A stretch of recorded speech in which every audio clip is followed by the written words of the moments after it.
Hi there, welcome to Prog Monster. My name is Murph and I will be your host today. Today we're doing a look back at a classic rock album. This one goes back to 1970, although it doesn't say that on the album. I believe it says 74, but it does, so that may have been when this disc was recorded originally. Maybe the album may have been recorded on that period of time. I'm not really sure why it says that, but I'm almost reasonably sure this album is from 1970. If anybody knows when I tell you the album, then please leave a comment and help me out there. Anyways, the album comes from a legendary rock band, a prog band, one of my favorites, one of my group of 7, a band I've listened to a lot, who have 5 or 6 masterpiece albums for me, and this one is probably in those 6.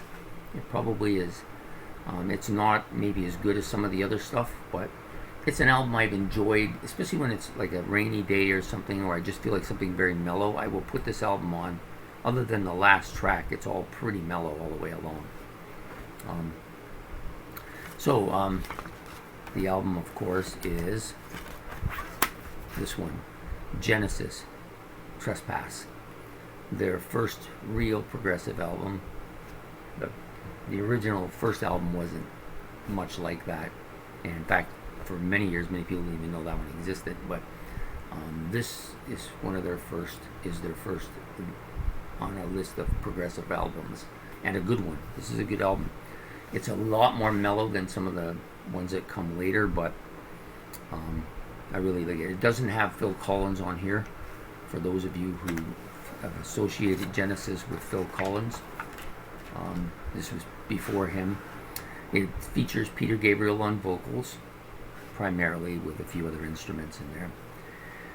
Anthony Phillips is the guitar player here. Also, oh God, I'm drawing a blank. Anyways, Anthony Phillips is the vocalist, guitarist here.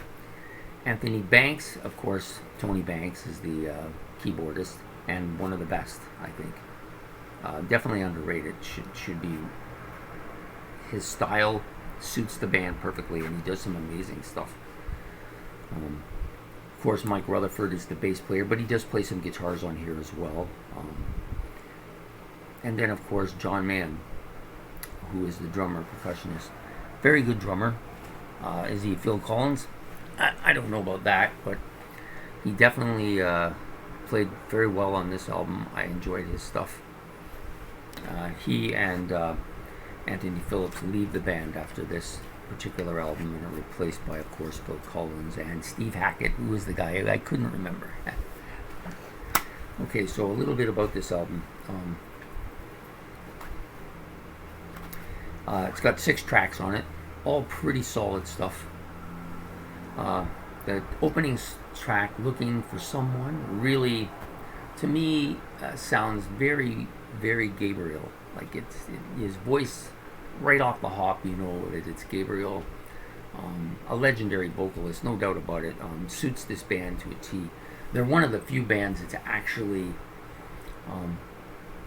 when a guy like Peter Gabriel, who's so dominant and so, like, with the lyrics and the vocals and the music and just so much the leader of a band, leaves. For most bands, that's toast, man. They're done, but not in the case of Genesis. They had one in the wings there, who actually came on and probably had just as big, or maybe even a bigger career on the radio than Peter Gabriel, and that's, of course, Phil Collins, but he isn't on this album. So, Looking for Someone, great beginning track. It's melodic. I really like the kind of way it goes along. Super song. White Mountain, probably one of my lesser liked tracks on the album, but I still like it. It's a good song. It fits in this theme of this album fairly well. Visions of Angels, I really like this song.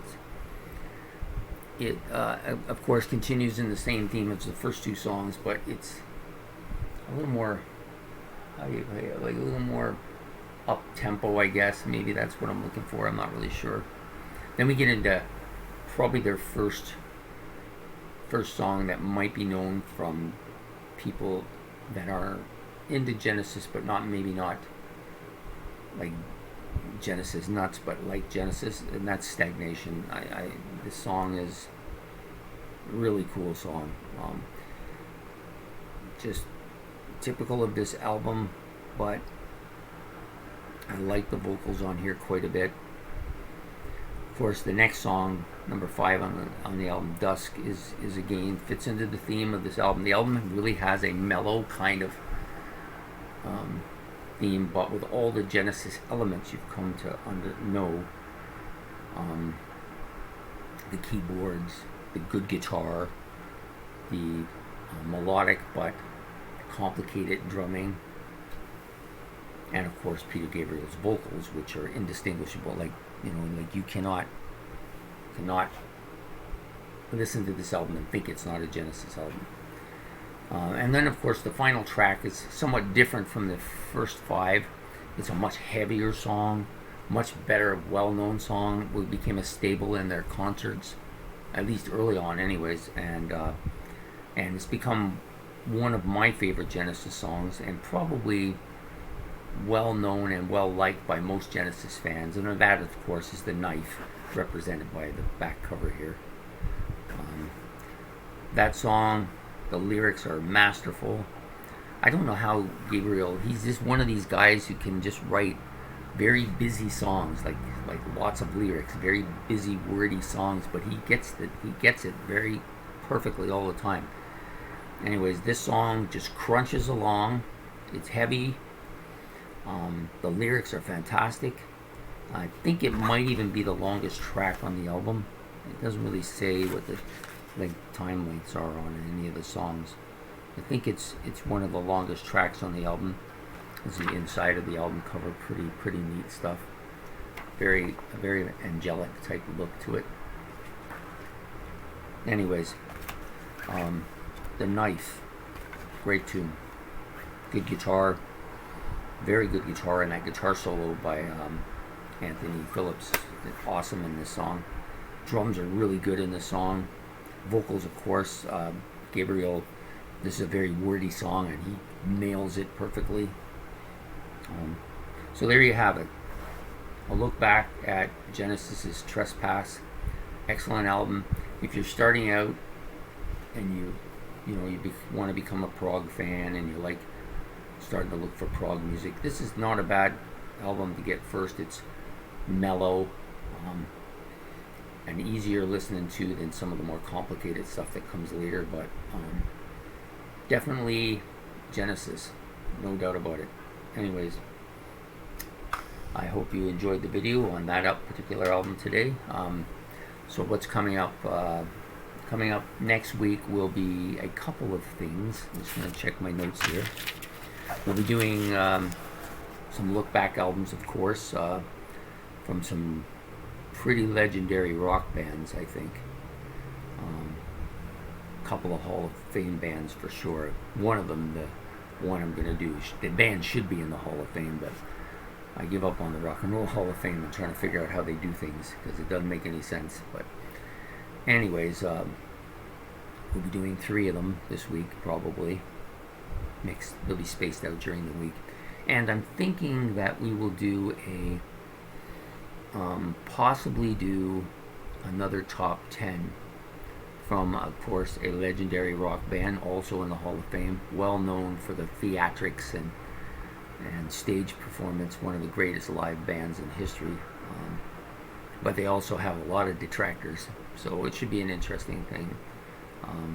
A band that's had a huge impact on me and have a huge discography.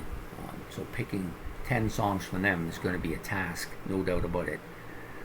There'll be some that I know almost instantly are going to be there, but there's a lot of stuff that's going to be just right at the cusp. So anyways, if you like this video, please put a like in the column. I'd appreciate it. Subscribe would be even better if you want me to do more stuff. Make suggestions if you have any stuff you would like to see. And so that's it for today. We'll be seeing you very soon. So Prog Monster signing off. Have a good day.